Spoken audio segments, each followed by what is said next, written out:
بسم اللہ الرحمن الرحیم اما فی قضاء الدیون فدین کل غریم بمنزلۃ السہام کل وارث فی العمل۔ آج کا ہمارا سبق قرض خواہوں کے درمیان تاریکہ تقسیم کرنے کے حوالے سے ہے۔ اگر میت پر قرض خواہوں کا قرضہ زیادہ ہے اور تاریکہ جو میت نے چھوڑا وہ کم ہے، تو اس صورت میں ظاہر ہے کہ سارا تاریکہ قرض خواہوں کو پورا نہیں مل سکتا، تو اب قرض خواہوں کے قرضے کے تناسب کے لحاظ سے ہر قرض خواہ میں تاریکہ تقسیم کیا جائے گا۔ اس کے لیے ہر قرض خواہ کو وارث کے درجے میں رکھا جائے گا اور قرض خواہ کا جو قرضہ ہے وہ تاریکہ کے سہام میں رکھا جائے گا اور کل قرضے کو تصحیح کے بمنزلہ بنائیں گے۔ اس کے بعد میت کا تاریکہ اور قرض خواہوں کا کل قرضہ ان میں نسبت دیکھی جائے گی۔ اگر میت کے تاریکہ اور قرض خواہوں کے کل قرضے کے درمیان تباین کی نسبت ہے تو ہر قرض خواہ کے قرضے کو کل تاریکہ میں ضرب دے کر حاصل ضرب کو قرضے کے مجموعے پر جو تصحیح کے بمنزلہ ہے اس پر تقسیم کریں گے، تو جو حاصل قسمت ہوگا وہ اس قرض خواہ کو تاریکہ میں سے حصہ ملے گا۔ اور اگر مجموعی قرضے اور میت کے تاریکہ کے درمیان نسبت توافق کی ہے تو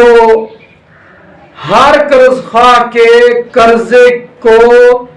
تاریکہ کے وفق میں ضرب دے کر حاصل ضرب کو مجموعی قرضے کے وفق کے اوپر تقسیم کریں گے۔ جو حاصل قسمت ہوگا وہ اس قرض خواہ کا حصہ ہوگا تاریکہ میں سے۔ اور اسی طرح اگر میت کے تاریکہ اور مجموعہ جو قرضے کا ہے ان کے درمیان نسبت تداخل کی ہے تو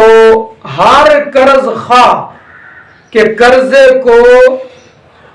مجموعہ قرضہ کے دخل پر تقسیم کریں گے، تو جو حاصل قسمت ہوگا اس قرض خواہ کا تاریکہ میں سے حصہ ہوگا۔ کل ترکے اور کل قرضے کے درمیان نسبت تباین کی ہو، اس کی مثال یہ ہے، فرض کر لیں کہ ایک بندہ فوت ہوا، اس پر قرضہ ایک شخص کا 10 دینار اور دوسرے بندے کا قرضہ ہے 5 دینار، تو مجموعی قرضہ ہوا 15 دینار اور ترکہ اسے چھوڑا ہے 13 دینار۔ 13 دینار ان دونوں کو پورے نہیں مل پاتے، ایک کو اگر پورا دیتے ہیں دوسرے کے ساتھ زیادتی ہو رہی ہے، لہذا دونوں کے قرضے کے تناسب سے یوں دیں گے کہ کل قرضہ 15 دینار کو تصحیح کے بمنزلہ بنائیں گے اور ہر قرض خواہ کا قرضہ سہام کے بمنزلہ قرار دے کر مجاہد کا قرضہ 10 دینار ہے، اس کو ضرب دیا 13 دینار ترکہ میں حاصل ضرب آیا 130. اس حاصل ضرب 130 کو 15 دینار تصحیح پر تقسیم کیا تو جواب آیا 8 صحیح 10/15، یعنی 13 دینار میں سے 8 دینار مکمل اور 1 دینار کے 15 حصے کریں تو ان میں سے 10، یعنی 2/3 8.66 یہ دینار مجاہد کے ہوئے. اور بلال کا قرضہ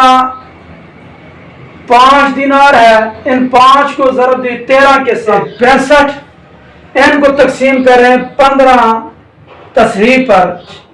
4 صحیح 5/15. مجاہد کو 13 دینار میں سے 8 دینار ملے مکمل اور 1 دینار کے 3 حصے کیے، 3 میں سے 2 حصے ملے. اور ادھر بلال کو 13 دینار میں سے 4 مکمل اور 1 دینار کا تیسرا حصہ ملا،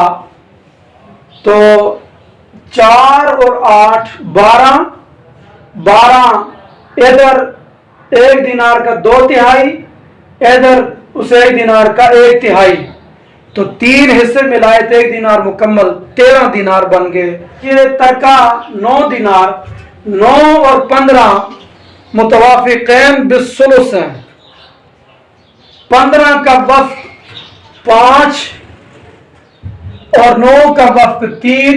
3 کا عدد 15 اور 9 کو کاٹتا ہے. اب یہاں پر توافق کی صورت میں مجاہد کے کل دینار کو ضرب دیں گے ترکہ کے وفق 3 میں، تو 3 10 یا 30 کو 15 کے وفق 5 پر تقسیم کریں، 30 تقسیم 5 5 6 30، تو 9 دینار میں سے 6 دینار مجاہد کو ملے، 4 دینار اس کے باقی رہ گئے. اور بلال کا قرضہ 5 دینار، ان کو 9 کے وقت 3 کے ساتھ ضرب دی، 5 یا 15، تو 15 کو تقسیم کیا دینار تصحیح کے وقت 5 پر، تو جواب آیا 3. تو بلال کو 5 میں سے 3 ملے اور مجاہد کو 10 میں سے 6 ملے،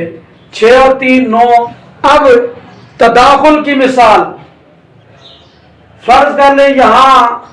باقی سارا مسئلہ وہی، دینار 5 ہیں، دینار ترکے میں چھوڑے. اب کل قرضہ 15 دینار ہے، 15 اور 5 میں تداخل کی نسبت ہے کہ 15 کو 3 مرتبہ کاٹتا ہے، لہذا 15 کا دخل 3 ہوا. 10 کو تقسیم کریں 3 پر، 10 تقسیم 3 صحیح 1/3، یہ 5 دینار میں سے مجاہد کو ملے، یعنی 5 دینار میں سے 3 مکمل ملے اور 1 دینار کے 3 حصے کیے، ان میں سے 1 حصہ مجاہد کو ملا. اور ادھر بلال کے 5 دینار قرضے کو 3 پر تقسیم کیا، 1 صحیح 2/3 بلال کو 5 دینار میں سے ملا، 1 دینار مکمل 1 دینار کے 2 حصے.